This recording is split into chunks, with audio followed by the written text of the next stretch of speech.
के बाद मिट्टी में मिला दिया जाता है, चाहे वो हिंदू रिवाज हो या मुस्लिम रिवाज या फिर ईसाई रिवाज से ही क्यों ना हो। हिंदुओं में मौत के बाद मृतक के शरीर को अग्नि को समर्पित कर दिया जाता है।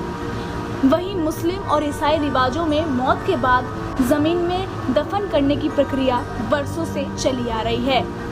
किसी धर्म और जाति में अक्सर यही माना जाता है कि अगर कोई अपने अधूरे कार्यों के बिना इस दुनिया से विदा हो जाता है तो उसकी रूह को सुकून नहीं मिलता है और वो इंसानी दुनिया में तब तक रहता है जब तक कि उसकी आत्मा को तृप्ति नहीं मिल जाती।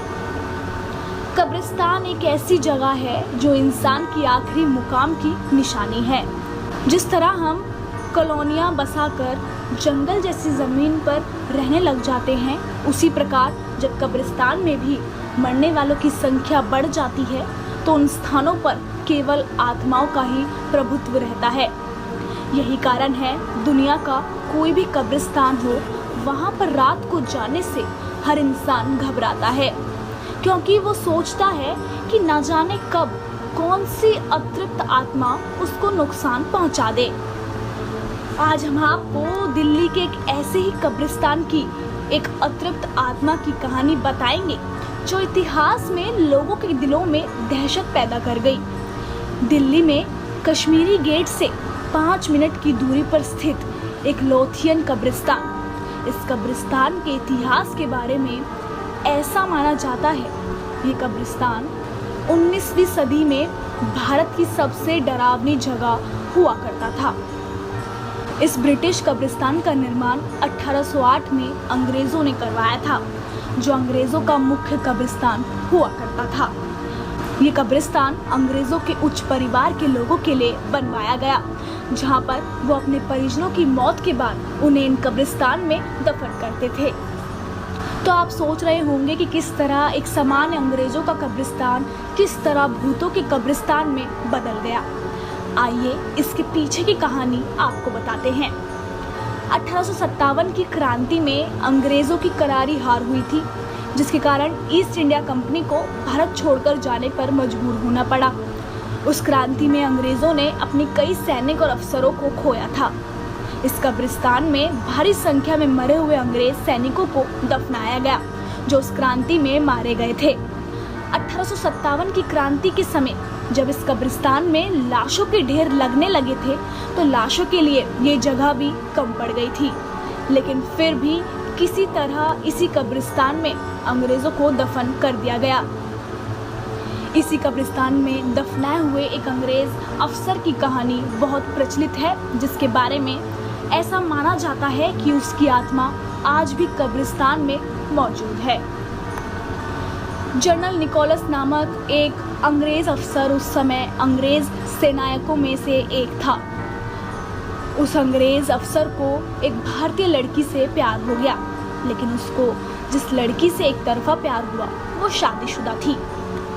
जब उस अंग्रेज अफसर ने उस लड़की से प्यार का इजहार किया तो उसने उस अंग्रेज अफसर के प्यार को ठुकरा दिया, क्योंकि वो पहले ही शादीशुदा थी और उसको उस अंग्रेज अफसर में कोई रुचि नहीं थी। वो अंग्रेज अफसर प्यार में पागल हो गया और उसने सुध बुध खोकर अपने आप को गोली मारकर आत्महत्या कर ली। उस अंग्रेज अफसर को इसी कब्रिस्तान में दफन किया गया और ऐसा कहा जाता है कि हर रात को घोड़े पर उसकी सर कटी आत्मा अपने सिर को हाथ में लिए हुए इस कब्रिस्तान में घूमती थी। तब से इस कब्रिस्तान में रात को कोई नहीं गुजरता था। 20वीं सदी में कई लोगों ने इस कब्रिस्तान में घोड़े पर बैठी आत्मा का अनुभव किया है, लेकिन 21वीं सदी में इन सारी बातों को दरकिनार कर दिया गया, जिसके कारण यहाँ पर अब गरीब लोग अपने घर बनाकर रहते हैं। वो अपने अनुभव में बताते हैं कि उन्होंने भी कई साल पहले ऐसी घटनाओं के बारे में सुना था, लेकिन अब ऐसी घटनाएं नहीं होती और बेखौफ वो इस कब्रिस्तान के इलाके में बनी झोपड़ियों में रहते हैं। इस घटना के अलावा कुछ लोगों ने एक भटकते बच्चे की आत्मा को भी देखा है, जो अपने खोए हुए माँ बाप की तलाश में रात में लोगों को रोककर उनसे उनके बारे में पूछता है। इस कब्रिस्तान के बारे में एक अन्य तथ्य ये भी है कि 18वीं सदी से पहले ये कब्रिस्तान मुस्लिम लोगों का हुआ करता था। लेकिन जब अंग्रेज यहाँ पर आए तो उन्हें ये कब्रिस्तान पसंद आ गया था। इसके लिए उन्होंने इस कब्रिस्तान में पहले से दफन कुछ लाशों को निकलवा कर पूरी तरह साफ करवाया और एक ईसाई कब्रिस्तान में तब्दील कर दिया। जिन लाशों को इस कब्रिस्तान से निकाला गया था उनकी अतृप्त आत्माएं आज भी इस कब्रिस्तान में घूमती रहती हैं। जिस अंग्रेज अफसर ने इसको ईसाई कब्रिस्तान में बदला था उसी के नाम पर इस कब्रिस्तान का नाम रखा गया। तो दोस्तों, इन सब घटनाओं के कारण ये कब्रिस्तान न केवल दिल्ली की प्रेत बाधित जगह बल्कि भारत के प्रेत बाधित स्थानों में गिना जाने लगा है। ऐतिहासिक घटनाओं में यहाँ पर लोगों को कई अजीबोगरीब अनुभव इस जगह पर मिले हैं, लेकिन वर्तमान में इस जगह के आसपास रहने वाले लोग इन सब बातों को नकार दिया है और इस जगह पर रह रहे हैं।